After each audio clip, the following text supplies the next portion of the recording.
மாநாடு அங்கீகாரம் எல்லாம் விஷயமே கிடையாது. இனிமே தான் இருக்கு விஜய் என்ன செய்ய போகிறார் அப்படிங்கிறத பற்றி நம்ம பார்க்கலாம். தமிழக வெற்றிக் கழகத்தை அரசியல் கட்சியாக அங்கீகரித்து தேர்தல் ஆணையம் பதிவு பண்ணிட்டாங்க. மேலும் 30க்கும் மேற்பட்ட நிபந்தனைகளோட கட்சியினுடைய மாநாட்டை விக்கிரவாண்டியில் நடத்த விழுப்புரம் மாவட்ட காவல்துறையும் அனுமதி கொடுத்துட்டாங்க. கட்சியும் பதிவாயிரத்து, மாநாட்டுக்கான அனுமதியும் கிடைச்சிருக்கு. இந்த ரெண்டையுமே விஜயனுடைய ஆதரவாளர்கள் வெற்றியாக கொண்டாடி பட்டாசுகள்லாம் வெடித்து இனிப்புகள்லாம் வழங்கி கொண்டாடிக்கிட்டு இருக்காங்க.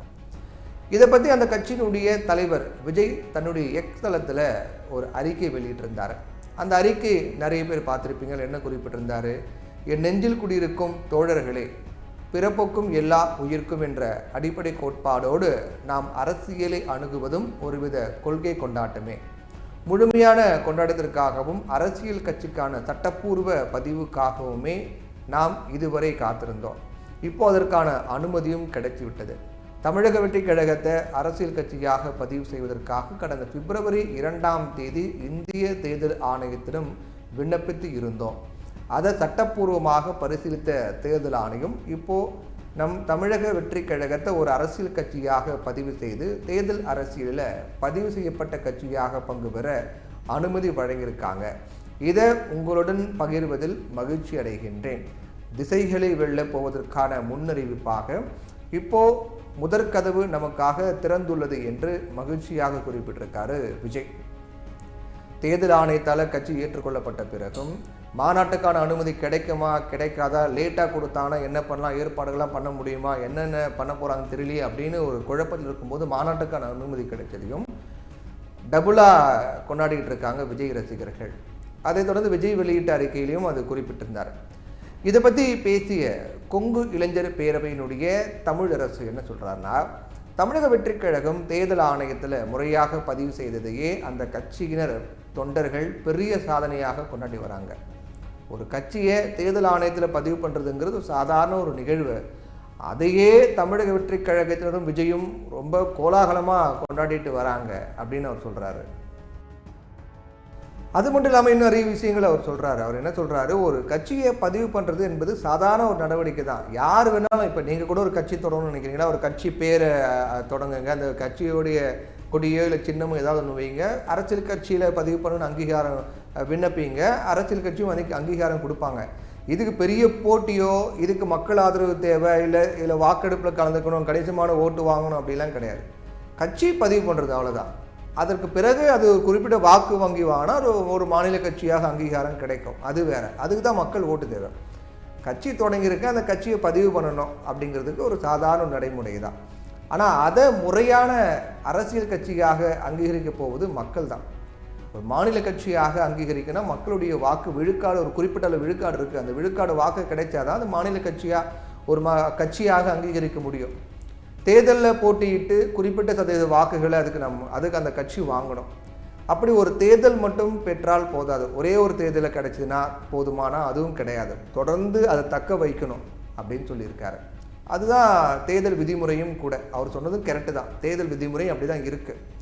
ஒரு கட்சி பதிவு பண்ணுறது ஈஸி, ஆனால் அதுக்கு அங்கீகாரம் மாநில கட்சியாகவோ அல்லது தேசிய கட்சியாகவோ அங்கீகாரம் கிடைக்கணும்னா அதுக்கு ஒரு குறிப்பிட்ட வாக்கு வங்கி தேவை. தேர்தலில் போட்டிட்டு ஒரு குறிப்பிட்ட ஓட் பேங்க் வாங்கணும். சரி, ஒரு முறை வாங்கினா போதுமானா ஒரு முறை வாங்கினா கிடையாது. தொடர்ந்து அந்த ஓட் பேங்கை தக்க வைக்கணும். அப்போ தான் அந்த கட்சிக்கான அங்கீகாரம் கிடைக்கல, அங்கீகாரம் தூக்கிடுவாங்க அப்படிங்கிறதான் சொல்லியிருக்காங்க. அது மறுக்க முடியாது.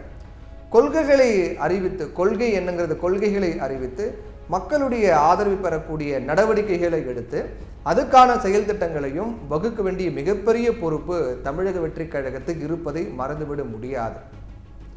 கட்சி கொடி அறிவிச்சிட்டாங்க, பிரச்சனை இல்லை. கட்சி பேர் அறிவிச்சிட்டாங்க, பிரச்சனை இல்லை. கட்சியை பதிவு பண்ணிட்டாங்க, பிரச்சனை இல்லை. பிரச்சனை எங்கே தொடங்குது? எப்போ அது ஒரு கட்சியாகும்? இது எதற்கான கட்சி, யாருக்கான கட்சி, இதோடைய பாதை என்ன, இதோட தொலைநோக்கு சிந்தனை என்னங்கிறது எப்போ தெரிய வரும் அப்படின்னா இந்த கட்சியுடைய கொள்கை என்ன, செயல் திட்டம் என்ன அப்படின்னு அறிவிக்கும் போது தான். அப்போ இதற்கு விஜய் அதை பண்ணலை, அந்த மாநாட்டில் தான் அறிவிக்க போகிறார். அதற்கு பிறகு தான் அந்த கொள்கை அறிவிக்கப்பட்ட பிறகு அதற்கு எந்த அளவுக்கு ஆதரவு கிடைக்குது, யாரெல்லாம் ஆதரவு தெரிவிக்கிறாங்க, எந்த அளவுக்கு அது எதிர்பார்ப்பு ஒரு மக்கள்கிட்ட ஒரு ஆதரவு பெறக்கூடிய கொள்கைகளாக அது இருக்கும், மக்கள் செல்வாக்கு பெறும் அப்படிங்கிறதுலாம் கொள்கை செயல் திட்டம் அறிவித்த பிறகு தான் தெரியும். அதுதான் உண்மையான பெரிய சவால்.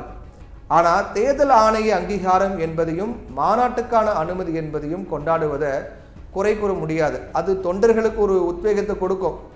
தேர்தல் அங்கீகாரத்தை கட்சிக்கு வந்து கட்சியை பதிவு பண்ணிட்டாங்க, அதே போல் மாநாட்டுக்கு அனுமதி கொடுத்துட்டாங்க அப்படிங்கிற போது அதை கொண்டாடுவதுங்கிறது தொண்டர்களுக்கு ஒரு உத்வேகம் கொடுக்கும். அது கொண்டாடுறது ஒரு சாதாரண ஒரு விஷயந்தான். அது வந்து நம்ம தவறுன்னு சொல்ல முடியாது. ஏன்னா தேர்தல் ஆணையத்திலும் கடந்த பிப்ரவரி மாதம் பதிவுக்காக தமிழ்நாடு வெற்றி கழகம் பதிவு பண்ணும்போது நுணுக்கமான பல்வேறு பிரச்சனைகள் கிளப்பப்பட்டது. அதோட மாநாட்டுக்கான இடத்தை தேர்வு செய்வதிலும் அனுமதி பெறுவதிலும் ஏகப்பட்ட இடையூறுகள் இருந்துச்சு. அதையெல்லாம் அமைதியாக சமாளித்து கட்சிக்கான அங்கீகாரத்தையும் மாநாட்டிற்கான அனுமதியும் பெற்றிருப்பது என்பது அந்த கட்சியினருக்கு ஒரு மகிழ்ச்சி தரக்கூடிய விடயம்தான். ரொம்ப ஈஸியாக கிடைச்சில்ல. பேர் அறிவிச்சோன்னே அதில் வந்து எழுத்துப்பிழை இருக்குது அப்படின்னாங்க. அதுக்கு பிறகு கட்சியுடைய கொடியை அறிவித்த போது அதில் இருக்கக்கூடிய சின்னம் வந்து இன்னொரு கட்சிக்கு சொந்தமானதுனாங்க. அதில் இருக்க பூ வந்து அவங்க சொல்கிற பூவே கிடையாது, அது வேற பூ அப்படின்னாங்க. இந்த மாதிரி அந்த கட்சியோட கொடி வந்து இன்னொரு நாட்டோட தேசிய கொடி அப்படின்னாங்க. இந்த மாதிரி நிறைய விமர்சனங்கள்லாம் முன்வைச்சாங்க. மாநாட்டுக்கு அனுமதி கிடைக்குமா கிடைக்காதா, சட்டம் ஒழுங்கு பாதுகாப்பு கருதியும் போக்குவரத்து விதிமுறைகளை உட்பட்டு சரியாக இருக்கணும் அப்படிங்கிற கருதியும் மாநாட்டுக்கு அனுமதி கொடுப்பாங்களா கொடுக்க மாட்டாங்களா அப்படிங்கிற மாதிரி நிறைய சவால் இருந்தது. அதையெல்லாம் தாண்டி இந்த விஷயம் அவங்களுக்கு சக்ஸஸ்ஃபுல்லாக வந்திருக்கிறது கொண்டாடக்கூடிய விஷயம்தான். கட்சி ஆதரவாளர்களை உற்சாகப்படுத்தும் ஒருவித அரசியல் தான் அது நம்ம சொல்லலாம். எங்களுக்கு வெற்றி அப்படிங்கிற மாதிரி ஒரு பாசிட்டிவிட்டிவான ஒரு விஷயத்தை கிரியேட் பண்ணக்கூடிய நிகழ்வாக தான் அது இருக்கும். அது உற்சாகப்படுத்தக்கூடிய வகையில் இருக்கும் ஆதரவாளர்களை. அதில் மாற்று கருத்து கிடையாது. இந்த அரசியலை ஏற்கனவே திராவிட கட்சிகள் ஃபாலோ பண்ணியிருப்பதையும் மறந்துவிட முடியாது. திராவிட கட்சியில் இருக்கக்கூடிய திமுக அதிமுக இந்த மாதிரி விஷயங்கள்லாம் பண்ணியிருக்காங்க. நடிகர் விஜய் தன்னுடைய அறிக்கையில் திசைகளை வெல்லப்போவதற்கான முன்னறிவிப்பாக இப்போது முதற்கதவு நமக்காக திறந்துள்ளது அப்படின்னு ரொம்ப நுணுக்கமாக ஜாக்கிரதையாக குறிப்பிட்டிருக்கிறதையும் இங்கே நாம் கவனிக்கணும். இந்நிலையில் மாநாட்டிற்கான தேதி திட்டமிட்டபடி 23ஆம் தேதி நடக்கப் போவது இல்லை அப்படின்னும் அது தள்ளி போகும் அப்படின்னும் ஒரு அதிகாரப்பூர்வமற்ற தகவல்லாம் பரவிட்டு இருக்கு. மாநாட்டுக்கு அனுமதி கொடுத்துட்டாங்க, ஆனால் 23ஆம் தேதி நடக்குமா அப்படிங்கிறதும் ஒரு கேள்விக்குறி எழுந்திருக்கு. மேலும் சில பெரும் புள்ளிகள் தமிழக வெற்றி கழகத்தின் மாநாட்டின் போது கட்சியில் இணையக்கூடும் அப்படின்ற தகவல்லாம் பரவிட்டு இருக்கு. திமுக, அதிமுக, பாஜக, காங்கிரஸ் அல்லது பாமக, தேமுதிக இந்த மாதிரி முக்கியமான சில கட்சிகளிலிருந்து முக்கியமான நபர்கள் தமிழக வெற்றி கழகத்தினுடைய மாநாட்டின் போது விஜய் கூட இணையலாம் அப்படிங்கிற மாதிரியான தகவல்லாம் வேகமாக பரவிட்டு இருக்கு. அதனால் அது மிகப்பெரிய எதிர்பார்ப்பை ஏற்படுத்தியிருக்கு. யார் இணைய போகிறாங்க அப்படிங்கிற வகையில் பல முன்னாள் அமைச்சர்கள் எம்பிக்கள் சிலர் கட்சியில் இணைவார்கள் அப்படின்னும் பேச்சு அடுபடுது.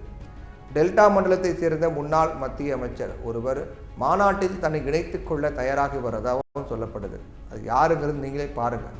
அதே போல் ஓபிஎஸ் மகன் சேர இருப்பதாகவும் சொல்கிறாங்க. முன்னாள் பெண் எம்பி ஒருவர் விஜயை சந்தித்து பேச்சுவார்த்தை முடிச்சுட்டாரா, அவரும் மேடை ஏறுவார் அப்படின்னும் சொல்கிறாங்க. கன்னியாகுமரி தொகுதியை சேர்ந்த அமைச்சர் முன்னாள் அமைச்சர் விஜய் பக்கம் தாவறாங்க. இந்த பட்டியலில் காங்கிரஸ் முன்னாள் தலைவர் ஒருவர் இருக்கார் அப்படின்னு சொல்கிறாங்க. அவர் விஜயை சந்தித்து பேசி முடிச்சுட்டாரு. ஒருவேளை ராகுல் மேடைக்கு வந்தால் என்ன செய்வது அப்படிங்கிற தயக்கம் இப்போது அவரை வாட்டி வதைப்பதாக சொல்கிறாங்க. முன்னாள் காங்கிரஸ் தலைவர்னாங்க முக்கியமான ஒரு நபர். விஜய் கூட பேசி முடிச்சுட்டாரு, மாநாட்டில் விஜயோடு சேர போகிறார் அப்படின்னு சொல்லப்படுது. மாநாட்டுக்கு காங்கிரஸ் முன்னாள் தலைவர் ராகுல் காந்தி வர்றதுக்கான வாய்ப்பு இருக்குதுன்னு சொல்கிறாங்க. ஒருவேளை ராகுல் காந்தி வந்தால் இங்கே மாநில காங்கிரஸ் முன்னாள் தலைவர் எப்படி போய் இணையிறது இந்த மேடையில், தர்ம சங்கடமாக இருக்குமே அப்படின்னு யோசிக்கிறாரா.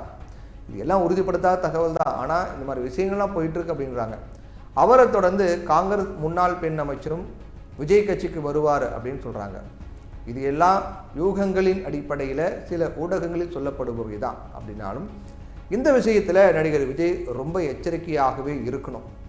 திமுகவை எதிர்த்து சமாளிக்க அக்கட்சியில் இருந்தே ஆட்களை இழுத்து அரசியல் நடத்துவதும், அதிமுகவை கவுண்டர் செய்ய அந்த கட்சியில் இருந்தே ஆட்களை இழுத்து அரசியல் செய்வதும் திராவிட கட்சியுடைய பாணி, அவங்களுடைய அரசியல். அது ஏறக்குறைய இந்த பாணியை நோக்கி பாஜகவும் காங்கிரஸும் பயணிப்பதாக தெரியுது. ஆனால் பழம் தின்று கொட்டை போட்ட அரசியல்வாதிகளுடைய பின்னணியை அறிந்து கொள்ளாமல், மிகப்பெரிய அரசியல்வாதிகள்லாம் தமிழகத்தில் இருக்காங்க, அவங்களுடைய பேக்ரவுண்டை தெரிஞ்சிக்காமல் ஆட்களை இழுத்து கட்சி பலமிக்கதாக காட்ட முனைவது என்பது கட்சிக்குள் கரையான்களை சேர்ப்பதை போல ஆகிடும். பணபலம் படைபலத்தை வைத்து கொள்கையோ நேர்மையோ இல்லாத பழைய பாணி அரசியல் மீண்டும் தலை தூக்கவே இது வழிவகுக்கும். அதே போல சாதி பிரதிநிதித்துவம் என்கிற பெயரிலையும் பழைய ஆட்களை இழுத்து விடுவதும் ஆபத்தாகவே இருக்கும். எல்லா சமூகங்களிலையும் நல்லவர்களும் இருக்காங்க, தீயவர்களும் இருக்காங்க.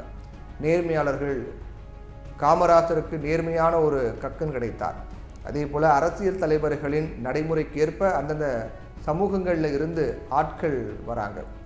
அதனால் இளைய தலைமுறையாக இருந்தாலும் நேர்மையானவர்களையும் தீவிரமாக மக்கள் நலனில் அக்கறை கொண்டவர்களையும் சமூகத்தின் மீது அக்கறை கொண்டவர்களையுமே கட்சியில் அனுமதித்தால்தான் ஒரு மாற்று அரசியல் அப்படிங்கிறது மக்கள் நம்புவாங்க.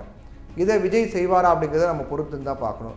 திரும்பவும் விஜய் கட்சி தொடங்கி அந்த கட்சியில் திமுக இருக்கக்கூடிய ஒரு முக்கியமான நபர், அதிமுக இருக்கக்கூடிய ஒரு முக்கியமான நபர், இல்லை பாஜக காங்கிரஸில் இருக்கிற முக்கியமான நபர், இவங்க எல்லாரும் கூட்டிட்டாங்கன்னா அவங்கள பற்றி ஏற்கனவே மக்களுக்கு தெரியும்ல.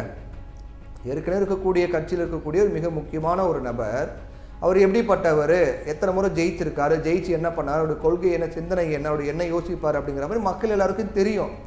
அதையெல்லாம் தாண்டி ஒரு மாற்று எதிர்பார்க்குறாங்க அப்படின்ற போது நீங்கள் பழைய ஆட்களை, ஏற்கனவே இருக்கக்கூடிய கட்சியில் இருக்கக்கூடிய ஆட்களையே நீங்கள் உங்கள் கட்சிக்கு கொண்டு வந்தீங்க, உங்கள் கட்சியில் சேர்த்திங்க அப்படின்னா அப்போ அந்த கட்சி ஒரு மாற்றுக்கான கட்சி அப்படி இருக்க முடியுங்கிற கேள்வி வரும் இல்லையா?